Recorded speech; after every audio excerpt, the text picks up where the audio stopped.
Hi hello friends, welcome to our channel velocity learners. మనం ఈ వీడియోలో DSC 2024 SGT, SA, TGT, PGT అదేవిధంగా language పండిట్స్కి సంబంధించి పర్స్పెక్టివ్స్ ఇన్ ఎడ్యుకేషన్ విద్యా దృక్పథాలకు సంబంధించి డైలీ మనం ప్రాక్టీస్ సెషన్స్ అయితే కండక్ట్ చేసుకోవడం జరుగుతుంది కదా. సో ఇది ప్రాక్టీస్ సెషన్ నెంబర్ 4. ఈ వీడియోలో మనం కొన్ని ఇంపార్టెంట్ బిట్స్ని డిస్కస్ చేద్దాం. ఓకే, ఎవరైతే మన ప్రీవియస్ ప్రాక్టీస్ సెషన్స్ని ఇంకా విజిట్ చేయలేదో వాటిని కూడా విజిట్ చేయండి. ఆ వీడియోస్ లింక్ అనేవి కూడా నేను డిస్క్రిప్షన్లో అదేవిధంగా కామెంట్ బాక్స్లో ఇవ్వడం జరుగుతుంది.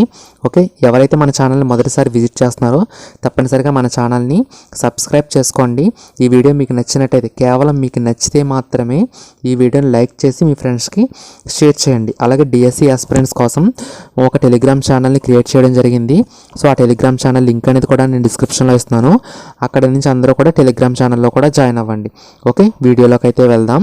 First bit, the medium of teaching during Buddhist period was. బౌద్ధుల కాలంలో బోధనా మాధ్యమము. మనకి బౌద్ధుల కాలంలో బోధన అనేది ప్రాకృతము, పాలి, సంస్కృత భాషల్లో జరిగేది. కాబట్టి మనకి ఇక్కడ ఇచ్చిన ఆప్షన్స్ ప్రకారం ఆప్షన్ 2 పాలి, ప్రాకృత భాషలు. Option 2 is the correct answer. The medium of teaching during Buddhist period was Pali, Prakrit languages. Option 2 is the correct answer. Pali, ప్రాకృతాలతో పాటు సంస్కృతము కూడా బౌద్ధుల కాలంలో బోధనా మాధ్యమంగా ఉండేది. ఓకేనా, next bit, the title of Indian education commission report is. భారత విద్యా కమిషన్ నివేదిక పేరు. భారత విద్యా కమిషన్, దీన్నే మనం కొఠారి కమిషన్ అని కూడా అంటాము. పీరియడ్ వచ్చేసినప్పటికీ 1964 to 66. ఓకేనా, ఈ కొఠారి కమిషన్ సమర్పించిన నివేదిక పేరు ఏమిటంటే విద్య, జాతీయ వికాసము, అభివృద్ధి, education and national development. Option 4 is the correct answer. Okay, భారత విద్యా కమిషన్ నివేదిక పేరు విద్య మరియు జాతీయ అభివృద్ధి. The title of Indian education commissions report is education and national development. Okay, next bit, teacher empowerment influences at 2 levels. They are. ఉపాధ్యాయుని సాధికారత 2 స్థాయిలను ప్రభావితం చేస్తుంది.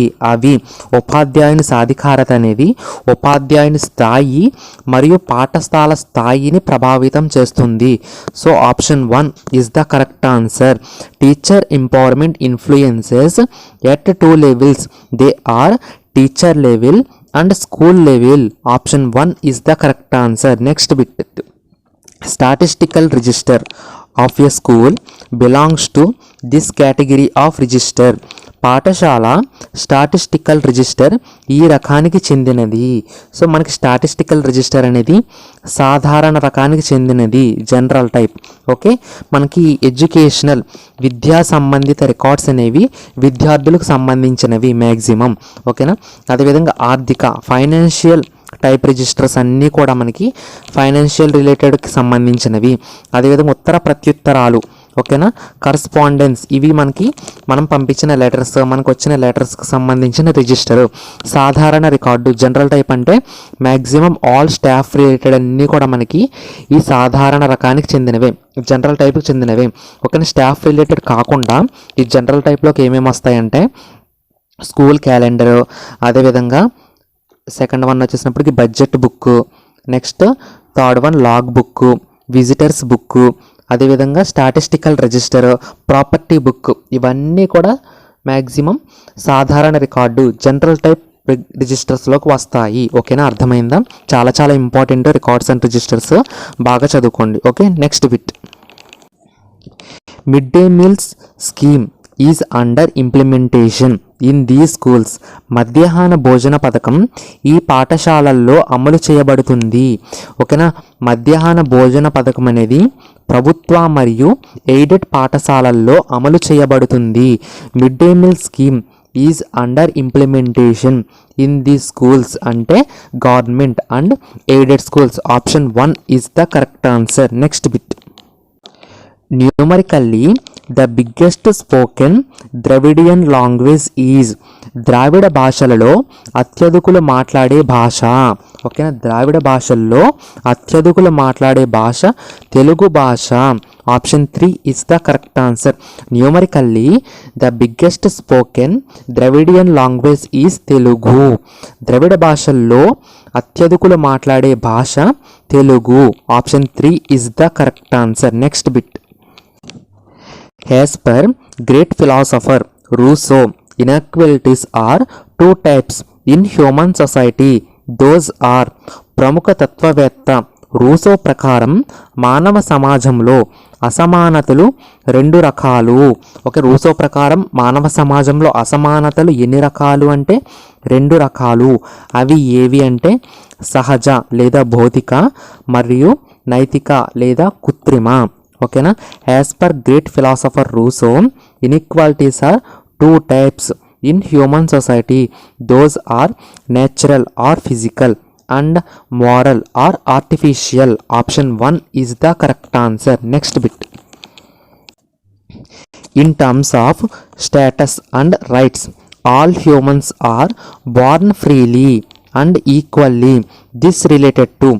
హోదాలో హక్కులలో మనుషులందరూ స్వేచ్ఛగా సమానంగా జన్మించారు. ఇది దీనికి సంబంధించినది. ఓకేనా, హోదాల్లో హక్కుల్లో మనుషులందరూ స్వేచ్ఛగా సమానంగా జన్మించారు. ఇది దీనికి సంబంధించిందంటే విశ్వ మానవ హక్కుల ప్రకటన, universal declaration of human rights. In terms of status and rights, all humans are born freely and equally. This is related to Universal Declaration of Human Rights. Option 2 is the correct answer. Next bit. The chairperson of National Steering Committee of NCF was. NCF 2005 యొక్క national steering committee chairperson. NCF 2005 యొక్క national steering committee chairperson వచ్చేసినప్పటికీ professor Yash Pal. Option 2 is the correct answer.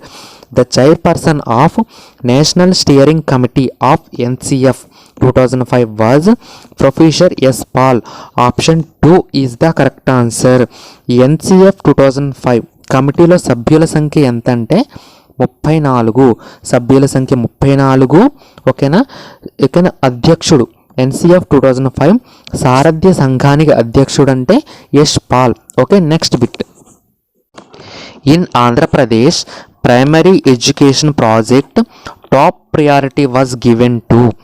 Andhra Pradesh ప్రాథమిక విద్యా పథకంలో అధిక ప్రాధాన్యత ఇవ్వబడిన అంశము.